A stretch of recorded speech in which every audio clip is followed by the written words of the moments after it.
Hello student, आप लोग का फिर से स्वागत है आपके अपने चैनल वाणिज्य शिक्षण में। आज मैं आप लोगों को नियोजन, जिसे हम प्लानिंग भी कहते हैं, नियोजन का अर्थ, परिभाषा एवं प्रकृति के बारे में बताऊंगी, जो कि व्यवसाय अध्ययन का बहुत ही इम्पोर्टेंट टॉपिक है। तो शुरू करने से पहले हमेशा की तरह यही कहना चाहूँगी, जो वीडियो को नए देख रहे हैं वे वीडियो को लाइक और चैनल को सब्सक्राइब करना ना भूलें, ताकि वाणिज्य से संबंधित जानकारियाँ मिलती रहें। और वीडियो को शेयर करने भी, ताकि ज़्यादा से ज़्यादा लोग इसका लाभ उठा सकें। तो चलिए शुरू करते हैं। नियोजन के अर्थ से, योजना बनाना मनुष्य का सर्वोत्तम लक्षण है, अर्थात नियोजन कार्य मनुष्य के जीवन का अंग है। इस कथन का आशय यह है कि मानव के मस्तिष्क की यह स्वाभाविक क्रिया है कि वह कुछ करने के पूर्व उस पर मनन करे।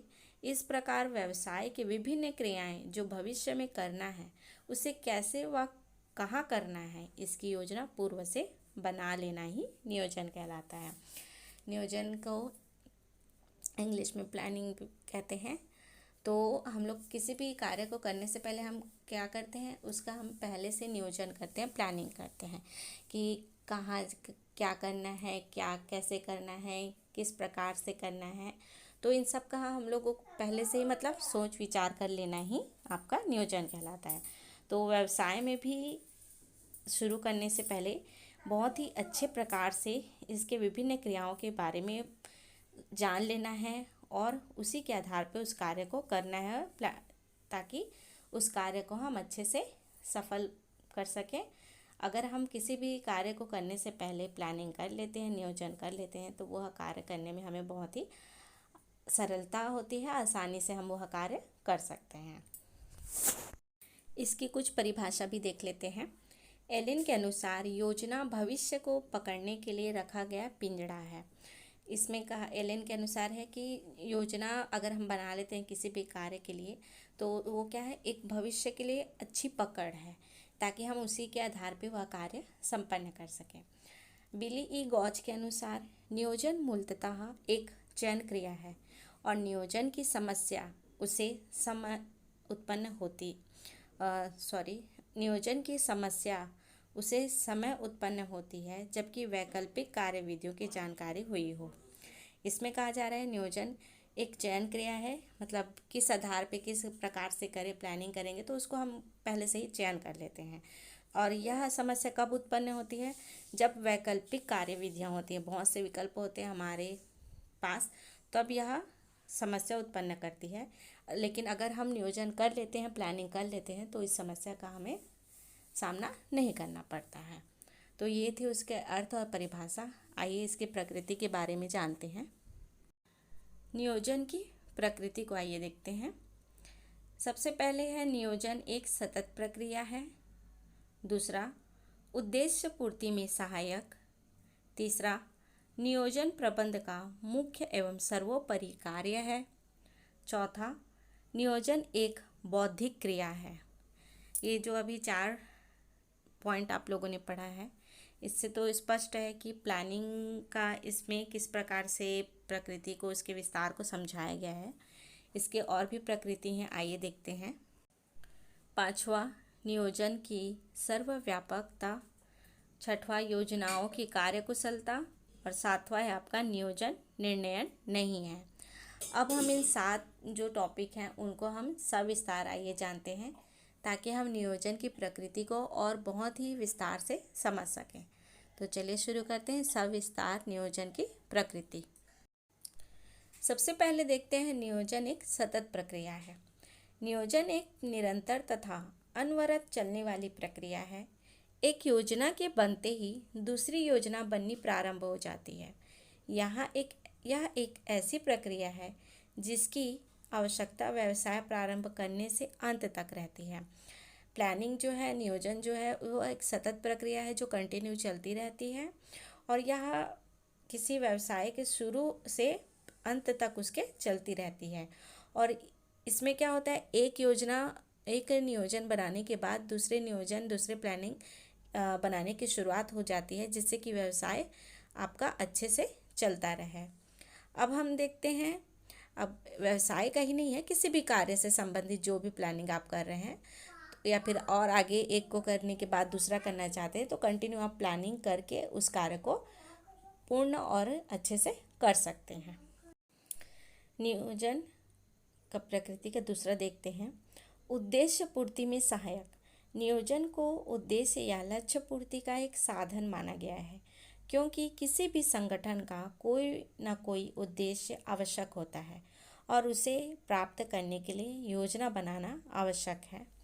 उद्देश्य पूर्ति में यह सहायक है। अगर हम किसी उद्देश्य से कोई कार्य कर रहे हैं, उसका हम अच्छे से प्लानिंग कर ले रहे हैं, योजना बना ले रहे हैं, नियोजन कर ले रहे हैं, तो वह कार्य हमें और हमारे उद्देश्य को प्राप्त करने में हमें सहायता प्रदान करता है। तो इसीलिए नियोजन को बहुत ही सहायक माना गया है। तीसरा है, नियोजन प्रबंध का मुख्य एवं सर्वोपरि कार्य है। नियोजन प्रबंध का सर्वाधिक महत्वपूर्ण कार्य है। इसे प्रबंध का आधारभूत कार्य माना गया है, क्योंकि प्रबंध के अन्य सभी कार्यों में भी नियोजन की आवश्यकता होती है। यह सभी जगह विद्यमान रहता है, तथापि प्रबंध के सभी कार्य महत्वपूर्ण होते हैं। इस प्रकार प्रबंध में नियोजन मुख्य कार्य है। प्रबंध कार्य में जो प्रबंधक होता है वह भी पहले से किसी कार्य को करने का नियोजन कर लेता है, तभी उसके कार्य जो होते हैं, प्रबंध के कार्य, वो सफलतापूर्वक होते हैं, जिससे कि प्रबंध के कार्य में नियोजन को बहुत ही महत्वपूर्ण माना गया है, मुख्य माना गया है, जिसके आधार पर जो भी प्रबंधक है वह अपने कार्य को बहुत ही अच्छे से करता है और इसे प्रबंध का आधारभूत कार्य माना गया है। चौथा, नियोजन एक बौद्धिक क्रिया है। सही बात है, जो भी हम प्लानिंग करते हैं, कार्य करते हैं, किसी भी कार्य को करते हैं तो वह एक बौद्धिक क्रिया है। बुद्धि के आधार पर ही किसी कार्य को किया जाता है। तो नियोजन ना एक सतत प्रक्रिया है, अपितु यह एक बौद्धिक क्रिया भी है। नियोजन लक्ष्य पूर्ति हेतु उपलब्ध विभिन्न वैकल्पिक नीतियों, कार्य पद्धतियों, एक कार्यक्रमों में से सर्वश्रेष्ठ का चयन करता है। इसके लिए ज्ञान, कौशल, चातुर्य, अनुभव, चिंतन एवं दूरदर्शिता की आवश्यकता होती है। नियोजन को बौद्धिक क्रिया इसलिए कहा गया है क्योंकि नियोजन का जो कार्य है उसमें बहुत से वैकल्पिक होते हैं कार्य विधियाँ, जिसके आधार पे हमें एक सर्वश्रेष्ठ नीति को चुनना रहता है। उसके आधार पे उस कार्य को संपन्न करना रहता है, जिसके लिए हमें ज्ञान, उस कार्य को करने के लिए ज्ञान का कौशल, चतुर होना, अनुभव होना और चिंतन एवं दूरदर्शिता की आवश्यकता होती है। इसीलिए नियोजन एक बौद्धिक क्रिया के रूप में माना गया है। अब हम देखते हैं पांचवा, नियोजन की सर्वव्यापकता। नियोजन का क्षेत्र सर्वव्यापक है। नियोजन प्रत्येक घर, संस्था, उपक्रम, उद्योग, राष्ट्र, राज्य, अस्पताल व दफ्तर में सर्वव्याप्त है। इसकी सर्वव्यापकता के संबंध में कहा गया है कि व्यापार हो या कारखाना, अस्पताल हो या डॉक्टर का क्लिनिक, विद्यालय हो या मंदिर, खेल का मैदान हो या अखाड़ा, सभी जगह नियोजन विद्यमान रहता है। नियोजन को सर्वव्यापकता कहा गया है क्योंकि बिना नियोजन के कोई भी कार्य नहीं किया जा सकता, चाहे वो घर से संबंधित हो, संस्था से संबंधित हो, स्कूल, कॉलेज, डॉक्टर, क्लिनिक, अस्पताल, जो भी है, उन सभी में नियोजन के कार्य को महत्वपूर्ण माना गया है। इसीलिए नियोजन को सर्वव्यापकता भी कहा गया है। अब हम देखते हैं छठवां है आपका योजनाओं की कार्यकुशलता। नियोजन इस हेतु किया जाता है कि योजनाओं व कार्यों की कोई कार्यकुशलता में वृद्धि हो सके। नियोजन के माध्यम से न्यूनतम लागत पर अधिकतम लाभ कमाना नियोजन का उद्देश्य होता है। नियोजन का कार्य किसी भी कार्य को कुशलता से कर सकें और हमें वृद्धि हो उस कार्य में, इसलिए नियोजन का कार्य किया जाता है, ताकि योजना अगर हम पहले से बना लेते हैं तो उस कार्य में हमें जो कार्य करना है, जिस विधि के आधार पे करना है, उसमें हमें कार्य कुशलता प्राप्त हो सके और न्यूनतम लागत में हम अधिकतम लाभ कमा सके, यही नियोजन का उद्देश्य होता है। सातवां है आपका नियोजन निर्णय नहीं। निर्णयन को कभी भी नियोजन नहीं समझना चाहिए। निर्णयन योजना का एक अंग है। नियोजन काफ़ी व्यापक होता है तथा निर्णयन संकुचित होता है।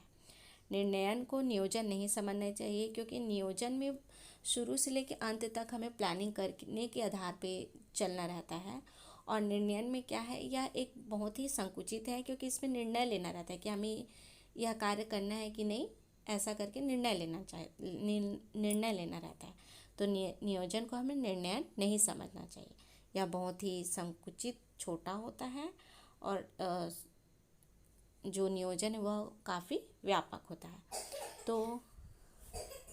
तो आज हम लोगों ने नियोजन का अर्थ, प्रकृति और परिभाषा के बारे में जाना है। तो इसी तरह से और भी वाणिज्य से संबंधित जानकारियाँ प्राप्त करने के लिए वीडियो को लाइक और चैनल को सब्सक्राइब करना ना भूलें, ताकि वाणिज्य से संबंधित आप लोग को कंटिन्यू जानकारियाँ मिलती रहें। Thank you.